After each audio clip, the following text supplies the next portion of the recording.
Tonight, Fox Carolina investigates an auction that won't appeal to everyone. In fact, it may give you the creeps. Sold to the highest bidder, artwork, letters, even murder weapons from America's most notorious killers. It is big business for some. Single pieces are bought and sold on the murder market for thousands of dollars, but it's so controversial the sales are even banned from eBay.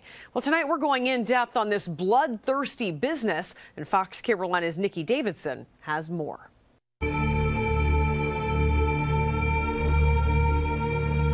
Just the word serial killer gets some kind of reaction out of most of us. But for some, these expressionless faces and the dark stories behind them has become an addiction.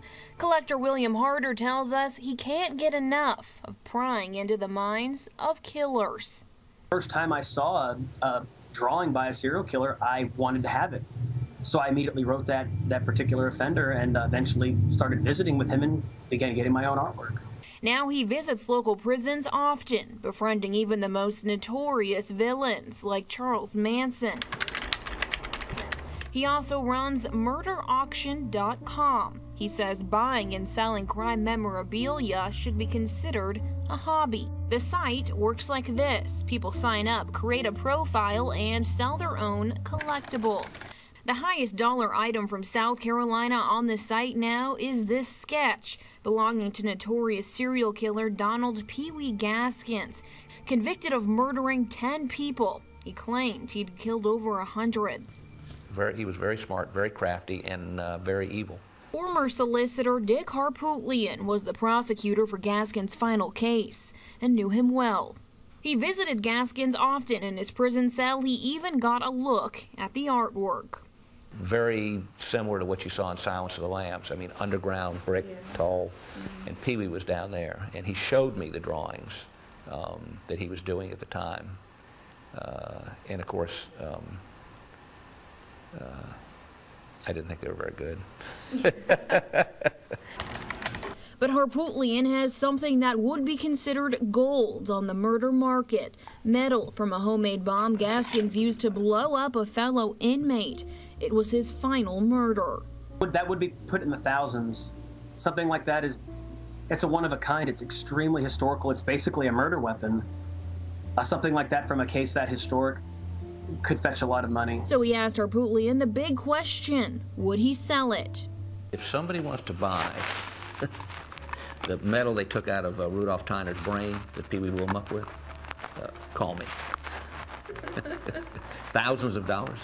Maybe, I don't know. Wow. Harpootlian says he doesn't get the appeal. You buy letters, Beethoven's letters, or Albert Einstein's letters. You know, these are people that created something wonderful or beautiful or added to our society. This guy was just a redneck from Florence that had an inappropriate response to anger. He killed people. I don't know that there's anything to admire about him. What do people admire about individuals convicted of murder? That's what many victim advocates are asking, outraged by murderabilia. They question, too, whether the money is landing back in the hands of criminals. Harder says his site is strictly collectors only. Not even a penny goes to the killers. No convicted murderer has an account on Murderauction. They do not have internet access in prison. I don't know anybody who has inmates on payroll who are paying them for items. But Union County Solicitor Kevin Brackett says that's hard to believe. Does the money somehow make its way back to them? Do people pay them in exchange for some of this stuff and then turn around and sell it at a profit? I think it would be very hard to trace. He's prosecuted many murderers in South Carolina and was even on the team that convicted Susan Smith, the upstate woman who murdered her 1- and 3-year-old sons. He's not happy that letters from Smith are popular on Murderauction, bringing in $50 a pop. I think it speaks more about the person who would be interested in having something like that. What is somebody's fascination with someone who would kill their own children? Why should they deserve any kind of special attention? Brackett says just seeing Susan Smith items on Murderauction is enough for him to support any constitutional legislation that would outlaw murderabilia. The only thing that they should be famous for is the terrible thing that they did, and that's the only thing people should remember. Reporting in Columbia, Nikki Davidson, Fox Carolina News.